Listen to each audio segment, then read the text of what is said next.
You're listening to Sunday School. Back to school, back to school. And now, locals only on Classic Rock 92.9 KISM. All right, well, as I mentioned a little bit earlier in the program, my guests tonight are the Mono Men. Say hi, guys. Hey. Hello, hello. Hey.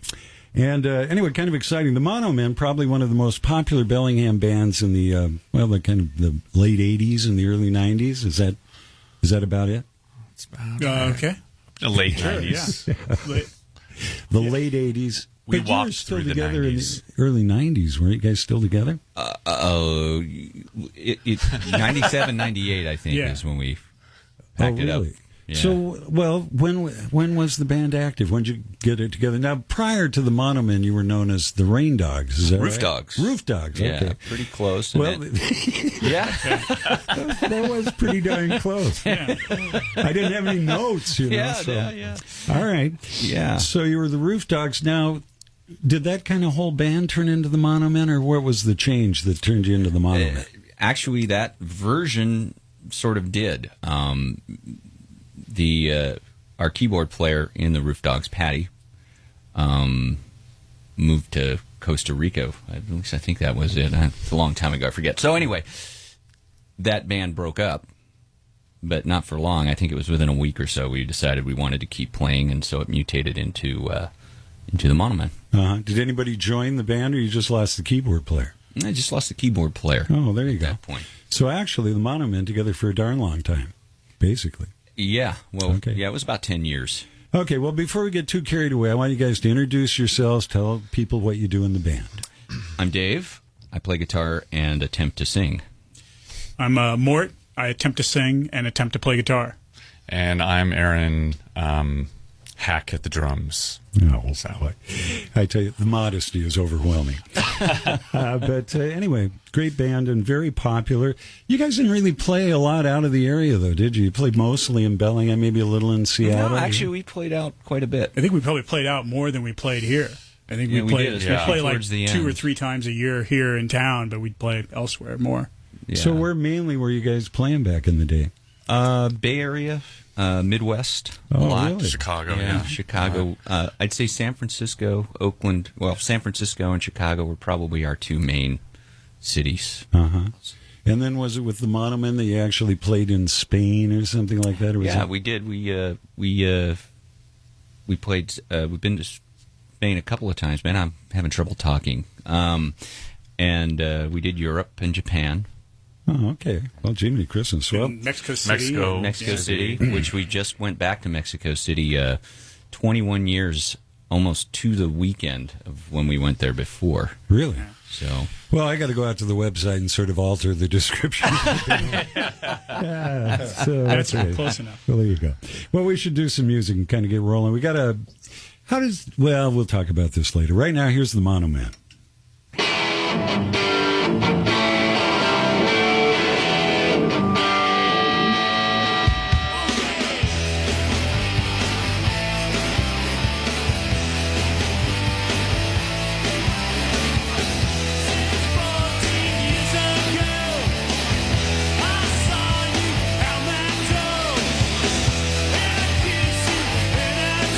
And I see you, and I saw, and I watched outside.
Well, there you have it. The Mono Men. Definitely not a jam band. I got to say that. No, not a metal band either. Well, what's the process you guys went through in writing the music? A lot of it was written sort of with the band. You know, I mean, Dave and I would come up with a riff or some kind of idea, and we would go out to the practice space and smash through it in a shed. You know, basically. Uh-huh. And so, I mean, was anybody kind of the chief lyric writer or the chief guy who came up with the melody or whatever? As a general rule, whoever kind of was going to sing the song wrote the lyrics. Yeah. Since they had to sing it. Yeah. So if there's going to be any soul, any kind of power behind it, it's got to be the guy who wrote the lyrics who believes it. Yeah, Sure. I mean, yeah. I mean, I think, yeah. Right. Yeah. I mean, I've never written a song for Dave to sing, and he hasn't written one for me to sing. We're just trying to get through what we do. You know, Best we can. yeah. I always describe it sort of like this. You know, I mean, people have asked this question. I said, you know, it was really a lot more grunts and groans and shapes musically than it was like play this chord. We just, you know, it was like. You know, it was really that. It wasn't really a lot of. Well, for some reason or other, I've always kind of thought of you guys in. I saw one time a documentary by The Clash, and what is it, Joe Strummer, who was the guitar player or something. He's just like, well, of course I don't have to play the right chord. It's just rock and roll. And I always thought you guys kind of had that kind of rock and roll thing. It's like get out there and just play the music. I would have heard that 10 or 12 years ago. Well, I tell you what, we're going to listen to a song called Mystery Girl. Who wants to take responsibility for this one? That's Dave? Oh, yeah. Uh-huh. And so is there any deep meaning to this, or is it just... I can guarantee you there's no deep meaning to any of it. All right, well, let's check it out.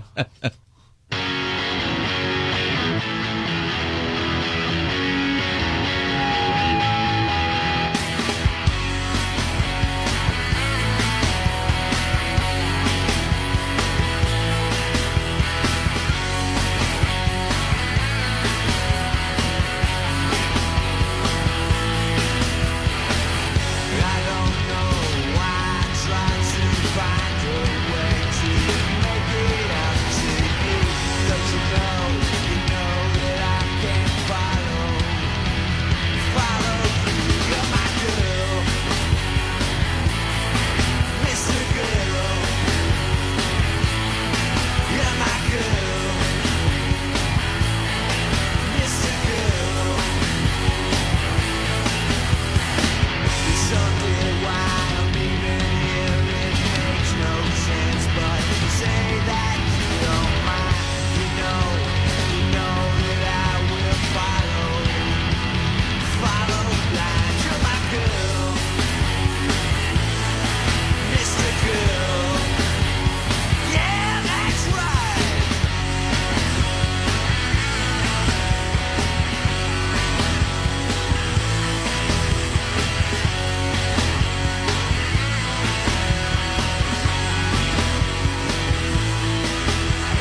Well, there you go. The Mono Men, my guest tonight. By the way, you are listening to Locals Only on Classic Rock 92.9 KISM.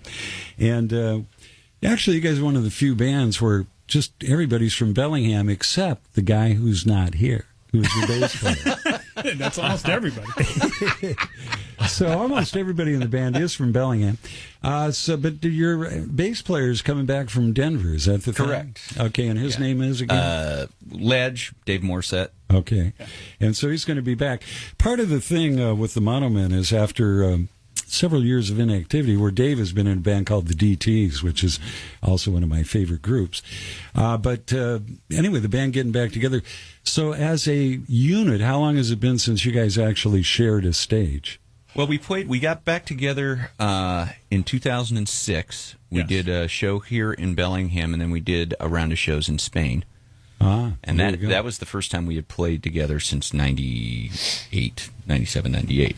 So then this past February, we played our buddy Carl's 40th birthday party at the Green Frog. So that was sort of the impetus to get back together. And we just sort of figured since we did the work to relearn the songs, and we're having fun do it. And it is work. Yeah, It's a lot of work. If the right opportunities come up, we would play. And so we got offered this shows down in Mexico City. We did that. And then we've got shows coming up next weekend, actually. We got offered a slot at the West Seattle Summerfest with a band that we all are mutual fans of, the Young Fresh Fellows. Oh, wow. So we wanted to jump on that. And since Sam's out here, we were like, well, let's do a Bellingham show. So we're going to do a Bellingham show on that Saturday the 13th. So West Seattle, are we talking the Alki Beach area down there? Actually, no, it's on California Avenue. Oh, yeah. And they just shut the whole street down, and it's an arts fair. Yeah. Uh-huh. Music all day. Yeah. Cool. And it's free, and it's all ages. It's right up against White Center, too, so you got to hope Yeah, that it perfect. doesn't Yeah. bleed over there too much. And you guys are playing like about 8:40 you're going to be playing, is that? That's right. Okay. Yep. And then the show locally here is going to be down at Wild Buffalo. Yes. And that's Yeah. on Saturday night? It's on Saturday night, yeah. Okay. So With Boss Rhino and Black Beast Revival. Black Beast Revival. It's actually their record release show. Yeah, their so record it's going to show. be quite a party. Yeah. Oh, okay. Well, that'll be pretty cool. Yeah, it'll be fun. All right. And then no shows planned at Cap Hansen's, I take it. You never know. You never know what's going to happen there. Why ask him what's going on at Cap? Could be Right. a bathroom show. Well, but for people who don't know, Aaron was the what would you call it? The head honcho at the 3B Tavern. Sure. Mm-hmm. And some of the best shows I ever saw in my life. I wish I could remember the names of some of the band. There was a band from San Francisco you had there a couple of times.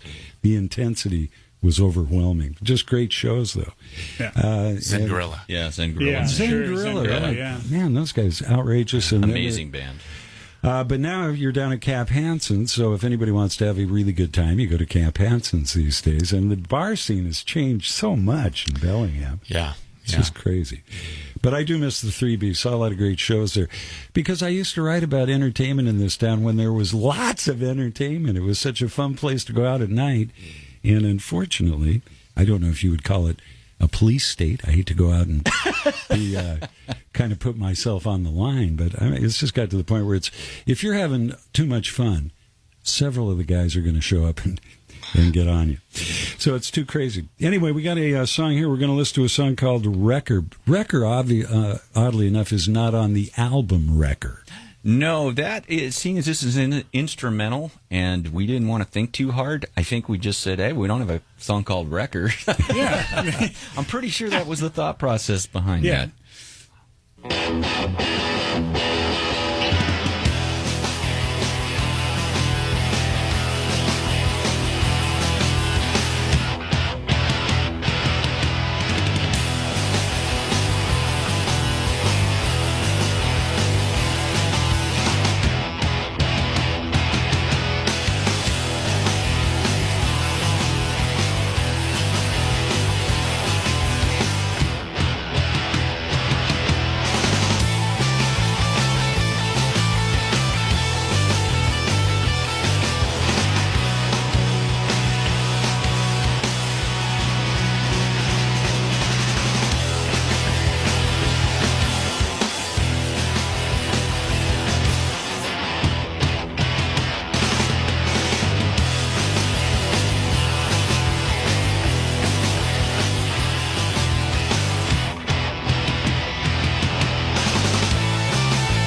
Well, there we go. The Mono Man. Well, now, what would you call it? That's kind of almost like surf-like, don't you think? Sure, yeah. That was, but the one you were talking about not having a name for that song, but we did record a lot of that record during the Wrecker sessions. No, it was a different session. That was? Yeah, we did this. That record, Actually Shut Up, was sort of an experiment for us. We did it all live to 2-track. So that was all recorded live at Conrad Uno at Egg Studio. Okay, you grab Mort, I'll grab Dave. We'll keep them apart, okay? Yeah, but I think we were really in the studio quite a bit during that time, so it's easy to get it confused. But speaking of it was studio, a separate session. Okay. Yeah. Speaking of the studio, where did you do the recording mostly? Almost everything was done at Egg Studios in Seattle with Conrad Uno. Yeah. And our last record we did. I can't remember the name of the place. Yeah. It's not there anymore, but we did that. Surprisingly. We did that with Tim Kerr, our buddy Tim Kerr and Brandon from Chicago, and ended up mixing it with a little bit later with Jack and Dino. Right. Okay. So. And Jack and Dino you worked with mostly in the DTs. Yeah. Okay. Yeah. And by the way, anytime you see Jack and Dino on a Northwest CD, the production values are great. The guy's outrageous. He is. He's phenomenal. That's kind of cool. And his band has a new record out, and Dino's Earthworm. Yeah. And it's great. Highly recommended. Well, I tell you what, actually, we haven't been mentioning what albums some of these songs are off of. We're going to listen to a song called Hexed. And what's the name of the album this is off of? This is off of a live record, and it's and actually Brendan from Chicago's when he recorded this. And it's a strip and bowl record. We recorded it live at a bowling alley. Normal, Illinois. Yeah, Normal, Illinois, and it was a guy's a bachelor party that we recorded at. What was that guy's name again? Tom. Yeah, and so we had no intention of really recording this. This was Brendan's idea. Yeah. But, the names have not been changed. Exactly, yeah. It's a great cover. Yeah, while you're listening to this, just imagine there's a stripper on stage dancing through the whole set. Oh, actually, it wasn't a stage. It was like right around where all the balls come, like and circle returns, around. That's pretty much. Yeah, it was a real cool old school bowling alley in Normal, Illinois, and we were playing the Empty Bottle in Chicago, and we knew Tom because he came to several shows. But he was like, "Hey, what would it take to have you guys play our bachelor party?" And so, well, how about plane tickets? Yeah, that'll do it. Yeah.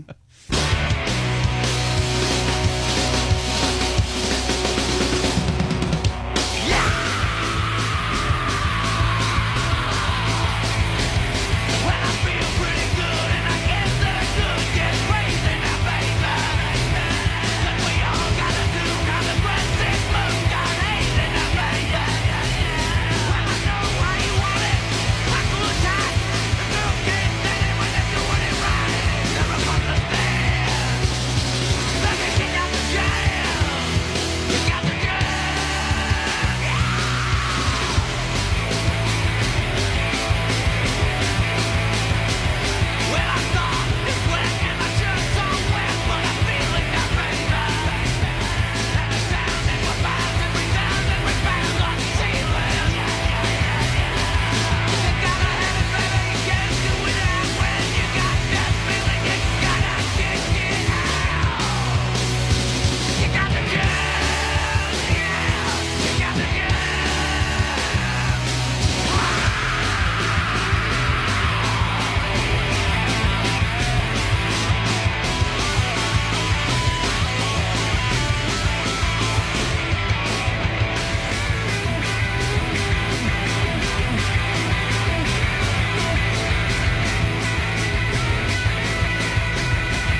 I got to say, that sounds mysteriously like a song that I've heard before called Kick Out the Jams. In fact, that was. I think I put the wrong CD in that case. Sorry.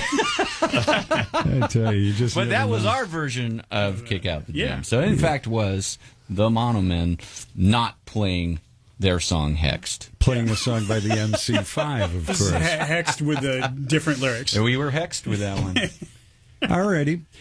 So anyway, got the big shows coming up. So you guys must be looking forward to this weekend coming up. It's going to be a lot of fun, It's doing going to be it. a lot of fun. Totally. Yeah. Super fun, yeah. Yeah, that'll be great. I've never heard of the West Seattle Fest. Has this thing been going on forever or what? You know, I think this might be the 4th year. Could be, yeah. It's relatively new. There's like but- 2 stages. Is there? Yeah. Two Well, there stages? used to be stages all down the street. This year, one stage. Okay. So everything's on one stage. But it really is awesome. I recommend it if you're... Well, those outdoor shows like that, and in particularly some of the stuff I've been to Seattle, huge crowds, you know, which the heck else you going to do? And so it should be a lot of fun. And then the Wild Buffalo, that'll be kind of crazy too. But you are sharing the stage that night with a couple of other bands. So are you guys wrapping up the show, or is Yeah, we'll play third. Yeah. I'm really unsure of what times anything's going to happen. I think we're going to try to start the show a little bit early, 9:30. You know. Okay, now, I don't know if we should take any kind of bets on this, but does anybody have any idea what the next song we're going to play is called? Kick Out the Jams, I believe. I'm thinking. I'm rolling this. It should be Took That Thing. Took that thing? Yeah. Okay.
Well, there we go. The Mono Men, my guest tonight. So you got the big shows coming up, and that's not all you have coming up in the future. What else is going on? We're going to South America in late August through early September.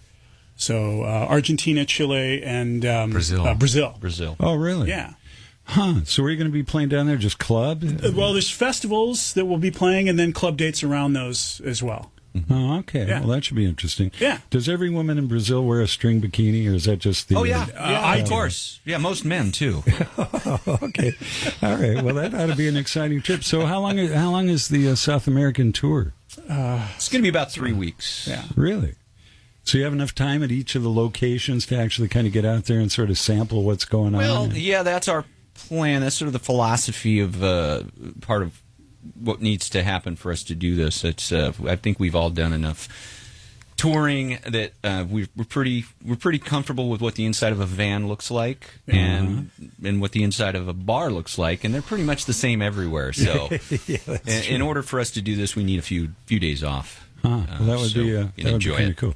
I always find it kind of interesting that everybody in America thinks that everything below the U.S. southern border is all Hispanic people. Right, whereas when you actually get down into the southern part of South America, I mean, geez, the Germans and the Portuguese and everybody else took over, so pretty crazy. Well, we got time to slam in one more song. Now, this song is called Hexed, is that right? I actually believe it may be that song. Okay. And this is off which album? I had it here a minute ago. Sin and Tonic. Okay, here we go.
Okay. Well, I fooled you. They're a nice bunch of guys, but you can't trust them. So that wasn't hexed. That yet again was not hexed by the Monomen. Okay. Yeah. At least it wasn't Kick Out the Jams again. No, that one's called Little Miss 3B. Yes. Oh, really? Yes. Okay. Well, there you go. That's a little bit of a historical reference to Bellingham's glory days. Oh, all right. God. Well, my guests tonight have been, in one way, shape, or form, the Monomen. And so, again, on Friday night, you're at the West Seattle Fest. Is that what it's called? Yes. Okay. Summerfest, yeah. West Seattle Summerfest. And then go ahead. Saturday, the 13th, at the Wild Buffalo with Boss Rhino and Black Beast Revival. Okay, well, and I tell you, if you want to have a good time, get out there to the Wild Buffalo this next Saturday night and rock out with the Monomen. Well, thanks for coming up and wrecking the program, guys. And, I think we might need somebody to come down and read our set list. No kidding. Okay, hey, I tell you what, I'm going to be right back with more great music from the Northwest.